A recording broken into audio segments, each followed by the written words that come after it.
Ça y est, nous y sommes. C'était aujourd'hui la dernière journée citoyenne clôturant le grand débat Nantes, la Loire et nous. Ce samedi était le point d'orgue du débat.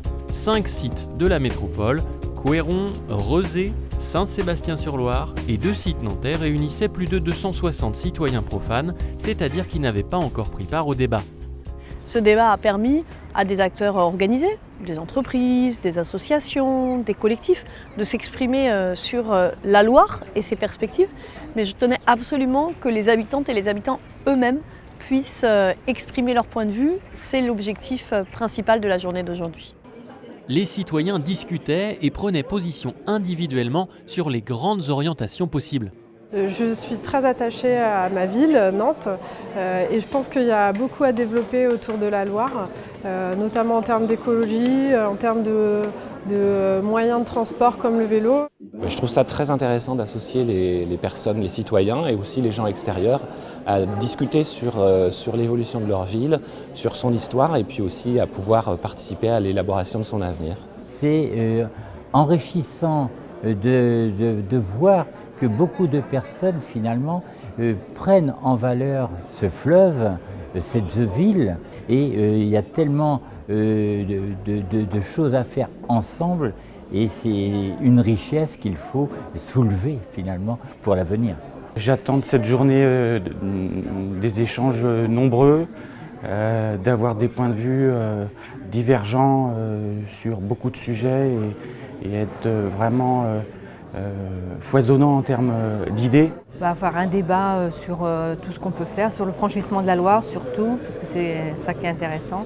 Les tours de table sont intéressants, on rencontre des gens sympathiques et on aborde des sujets intéressants. Ce que j'en attends, c'est un échange avec des gens concernés par notre fleuve et son usage. On mélange les groupes, il y a quand même pas mal d'échanges, on est quand même assez briefé par les questionnaires et puis en fait les questions suscitent des échanges autour de la table entre les différents participants d'âge et d'origines diverses. Dans l'équipe projet, on était aussi motivés pour participer à cette journée unique en son genre. Donc j'ai accepté de participer à cette journée parce que ça m'intéresse de vivre une expérience avec des habitants sur un mode, des modalités de travail avec des habitants qu'on n'a jamais utilisé sur la ville de Nantes, donc une méthode qui m'a intéressée. Cette journée était en effet marquée par l'utilisation d'une nouvelle méthode pour recueillir l'avis des citoyens, la méthode du Worldwide Views. Explication. La particularité de cette journée, c'est d'abord une méthode unique, utilisée pour la première fois à l'échelle d'une grande métropole. Cette méthode, elle a été expérimentée dans des sommets mondiaux sur notamment les questions climatiques, mais c'est la première fois qu'une métropole s'en saisit. La méthode Worldwide Views est très appropriée pour un débat comme celui-ci, parce que Nantes est constituée de quartiers différents, composés de citoyens qui n'ont pas les mêmes intérêts dans le développement de la métropole. Je pense que c'est vraiment une bonne initiative. C'est une méthode qui fonctionne très bien pour ce type de contexte.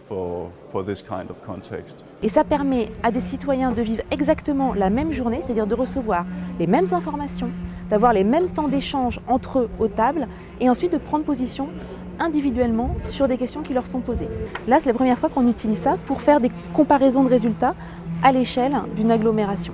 C'est vrai que sur le débat sur la Loire, il y a un vrai enjeu, peut-être de différentes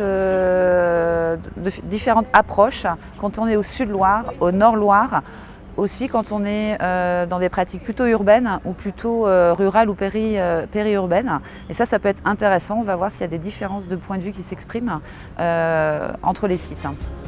Pour appuyer ce débat multisite, une visioconférence a même été organisée en cours de journée entre les 5 lieux. Ce 30 mai, 261 citoyens ont participé à la journée citoyenne. 27 à Couëron, 64 au centre d'exposition de Nantes Métropole, 69 à l'école d'architecture, 39 à Saint-Sébastien-sur-Loire, 62 à Rezé. Parmi les participants, 20 communes de l'agglomération sur 24 étaient représentées. La moitié des participants sont nantais, représentant les 11 quartiers de la ville. Plus de la moitié des citoyens habitent l'agglomération depuis plus de 20 ans. Les situations professionnelles varient, avec une moitié d'actifs et près de 35% de retraités. La commission du débat retient de cette journée quelques surprises. La première surprise, très positive, c'est la qualité de l'engagement des citoyens et leur mobilisation bénévolement sur la journée entière. La seconde surprise, ce sont des résultats qui nuancent certaines contributions formulées par les acteurs au cours du débat. Enfin, cette consultation ne constitue pas une conclusion en soi. Elle permet de déceler une priorisation des attentes des citoyens consultés. Deux tendances exprimées au cours du débat ont été confirmées. La Loire, vue et vécue aujourd'hui comme délaissée, une forte envie de réappropriation de la Loire et la demande d'accès au fleuve et ses berges. La commission a retenu 6 points saillants. Un rapport affectif et sensible au fleuve plus qu'informatif, la Loire comme une passion contrariée, une vision idéalisée d'un fleuve évanoui, une redécouverte de la Loire et de son potentiel, une vision qui n'est pas passéiste ni nostalgique, mais qui appelle modernité et envie d'innovation, la nécessité de prendre la question de l'état écologique de la Loire à une échelle plus large que celle de l'agglomération, et le besoin de rééquilibrage nord-sud dans les projets urbains. Nous avons aujourd'hui à ce jour plus de 100 cahiers d'acteurs, nous avons 750 propositions formulées par des habitants du territoire, nous avons des auditions d'experts au nombre de 24 et on a pour objectif de rendre notre rapport à la mi-juillet dans une forme un peu brute et on en fera une version un peu plus synthétique à la rentrée.